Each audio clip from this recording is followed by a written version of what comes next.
जब भी जापान का नाम दिमाग में आता है तो क्या ख्याल आता है? वीडियो गेम्स, बुलेट ट्रेन, शायद वॉकमैन। लेकिन क्या हो अगर मैं कहूं कि ये देश आज भविष्य के हथियार बना रहा है। एक ऐसा देश जिसने लगभग 80 साल पहले कसम खाई थी कि वो कभी युद्ध नहीं करेगा, वो अचानक दुनिया की सबसे ताकतवर सेनाओं में से एक बनने की राह पर क्यों चल पड़ा है? तो चलिए आज इसी बात की तह तक जाते हैं कि वॉकमैन बनाने वाला देश अब भविष्य के युद्धपोत क्यों बना रहा है। सुनने में ये किसी साइंस फिक्शन फिल्म का डायलॉग लगता है ना? लेकिन नहीं, ये कोई कल्पना नहीं है। ये जापान के एक नए फ्यूचरिस्टिक हथियार का असली विवरण है। और ये हमें दिखाता है कि जापान अब टेक्नोलॉजी में किस लेवल पर पहुंच चुका है। और सच कहूं तो ये वाकई में चौंकाने वाला है। इस हथियार का नाम है इलेक्ट्रोमैग्नेटिक रेलगन। अब देखें, ये कोई मामूली तोप नहीं है जो बारूद से चलती हो। नहीं, ये बिजली की जबरदस्त ताकत का इस्तेमाल करती है और एक प्रोजेक्टाइल को आवाज से कई गुना तेज रफ्तार से दागती है। और सबसे हैरान करने वाली बात तो ये है कि अमेरिका जैसी सुपर पावर भी इस टेक्नोलॉजी को अब तक पूरी तरह से परफेक्ट नहीं कर पाई है। पर जापान ने ये कर दिखाया है। और कहानी सिर्फ इस रेलगन पर खत्म नहीं होती। जापान का तो पूरा का पूरा शस्त्रागार ही बदल रहा है। सोचिए, वो 400 लंबी दूरी की टॉमाहॉक क्रूज मिसाइलें खरीद रहे हैं, जिनकी रेंज सऊदी अरब तक है। वो एआई से लैस ड्रोन्स के बेड़े तैनात कर रहे हैं, जो हवा, पानी, यहाँ तक कि समुद्र के नीचे भी निगरानी रखेंगे। और इन सबको कंट्रोल करने के लिए एक नया जॉइंट ऑपरेशंस कमांड, मतलब एक तरह का सेंट्रलाइज्ड वॉर रूम भी तैयार किया गया है। तो अब सबसे बड़ा सवाल यही उठता है कि आखिर ऐसा क्या हुआ? एक देश जिसका संविधान ही उसे जंग लड़ने से रोकता है, वो अचानक इतनी बड़ी मिलिट्री पावर कैसे बन रहा है? इस सवाल का जवाब हमें जापान के इतिहास में मिलेगा। तो चलिए थोड़ा वक्त में पीछे चलते हैं, इतिहास के पन्नों को पलटते हैं और समझते हैं उस एक चीज को जिसने दशकों तक जापान की पहचान को बनाए रखा। देखिए, जापान के कह सकते हैं दो बिल्कुल अलग अलग चेहरे हैं। एक था शाही जापान, जो अपनी आक्रामकता, विस्तारवादी सोच और कामिकाजी हमलों के लिए जाना जाता था। और फिर है दूसरा, युद्ध के बाद का जापान, जो एक इकोनॉमिक पावर हाउस बना, शांति और टेक्नोलॉजी का प्रतीक बना। ये जो बदलाव था, ये कोई मामूली नहीं था। शायद दुनिया के इतिहास के सबसे बड़े बदलावों में से एक। ये बदलाव रातों रात नहीं हुआ। इसकी शुरुआत हुई 1945 में, जब हिरोशिमा और नागासाकी पर परमाणु हमले हुए और जापान को सरेंडर करना पड़ा। इसके बाद 1947 में अमेरिका ने जापान के लिए एक नया संविधान बनाया, जिसने साफ तौर पर कहा कि जापान सेना नहीं रख सकता। उसकी सुरक्षा की जिम्मेदारी अमेरिका ने खुद ले ली। और फिर जापान ने अपनी सारी ऊर्जा, अपना सारा ध्यान सिर्फ अपनी इकोनॉमी को खड़ा करने में लगा दिया। इस पूरे बदलाव के केंद्र में था जापान के संविधान का आर्टिकल 9, जिसे पीस क्लॉज यानी शांति खंड भी कहते हैं। ये साफ कहता है कि जापान युद्ध को एक अधिकार के तौर पर छोड़ता है और कभी भी युद्ध करने की क्षमता वाली सेना नहीं रखेगा। बस इसी एक आर्टिकल ने, आप सोचिए, दशकों तक जापान को मिलिट्री मामलों से बिल्कुल दूर रखा। लेकिन फिर कहानी में एक बड़ा मोड़ आया।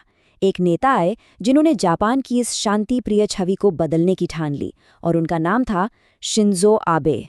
शिंजो आबे ने एक एक करके कई बड़े कदम उठाए। उन्होंने उसी आर्टिकल 9 का मतलब ही बदल दिया, ताकि जापान अपने सहयोगियों की रक्षा के लिए भी लड़ सके। उन्होंने अपनी सेल्फ डिफेंस फोर्स का आकार बढ़ाया। अमेरिका, ऑस्ट्रेलिया और भारत के साथ मिलकर चीन को काउंटर करने के लिए क्वाड बनाया। और देखते ही देखते जापान को दुनिया के सबसे बड़े रक्षा खर्च करने वाले देशों की लिस्ट में ला खड़ा दिया। तो शिंजो आबे ने जो जमीन तैयार की थी, उसे सींचने का काम किया जापान के पड़ोसियों ने। अब जरा देखते हैं कि जापान के आसपास ऐसा क्या हो रहा है जिसने उसे इतनी तेजी से हथियार उठाने पर मजबूर कर दिया। पहला खतरा, नॉर्थ कोरिया, सबसे अप्रत्याशित। नॉर्थ कोरिया ने जापान को हमेशा परेशान किया है। कभी जासूसी के लिए उसके नागरिकों को किडनैप कर लिया, तो कभी सीधे जापान के ऊपर से ही बैलिस्टिक मिसाइलें दाग दी। सोचिए, पूरे देश में सायरन बजने लगते हैं जब आपका एक पड़ोसी ऐसा हो जिसके पास न्यूक्लियर हथियार हो और उसका बर्ताव इतना गैर जिम्मेदाराना हो, तो ये एक सीधा सीधा खतरा है। दूसरा खतरा, चीन, और ये शायद सबसे बड़ा स्ट्रेटेजिक चैलेंज है। और फिर है चीन।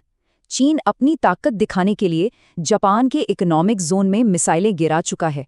सेनकाकू आइलैंड्स को लेकर उसका जापान से पुराना विवाद है। और सबसे बड़ी बात, ताइवान। चीन खुलेआम ताइवान को धमकाता है, और अगर ताइवान पर कुछ होता है तो इसका सीधा असर जापान पर पड़ेगा। और इस लिस्ट में तीसरा नाम है रूस। जब रूस ने यूक्रेन पर हमला किया ना, तो जापान के लिए ये एक वेकअप कॉल था। वहां के प्रधानमंत्री ने साफ साफ कहा, जो आज यूक्रेन में हो रहा है वो कल ईस्ट एशिया में भी हो सकता है। ऐसा इसलिए क्योंकि रूस के साथ भी जापान का कुरिल आइलैंड्स को लेकर एक विवाद है।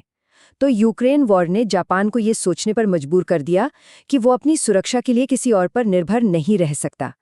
तो इन सब खतरों को देखते हुए जापान अब एक नई मिलिट्री पावर बनकर उभर रहा है। लेकिन सवाल ये है कि इसका असर क्या होगा। इस बदलाव की कहानी ये आंकड़े खुद कहते हैं। जरा जापान के डिफेंस बजट पर नजर डालिए।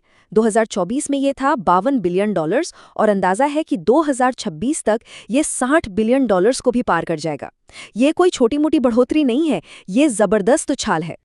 $60 बिलियन। अंदाजा लगाना मुश्किल है कि ये कितना होता है, तो ऐसे समझिए, ये बोलीविया जैसे एक पूरे देश की जीडीपी से भी ज्यादा है।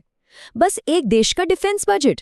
इससे पता चलता है कि जापान इस मामले को कितनी गंभीरता से ले रहा है। अब जाहिर है जापान के इस कदम का असर पूरी दुनिया के पावर बैलेंस पर पड़ेगा। अमेरिका के लिए इसका मतलब है कि उसे पैसिफिक में एक और मजबूत साथी मिल गया। चीन के लिए उसके सामने एक नया और ताकतवर मिलिट्री कॉम्पिटिटर खड़ा हो गया है।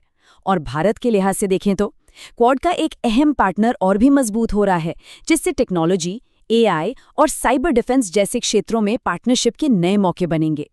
तो आखिर में हम उसी सबसे बड़े सवाल पर वापस आते हैं। जापान का ये दोबारा हथियार उठाना, क्या ये एशिया में स्थिरता लाएगा, या फिर ये एक नई और खतरनाक आर्म्स रेस यानी हथियारों की होड़ शुरू कर देगा? इसका अंजाम क्या होगा, ये तो आने वाला वक्त ही बताएगा।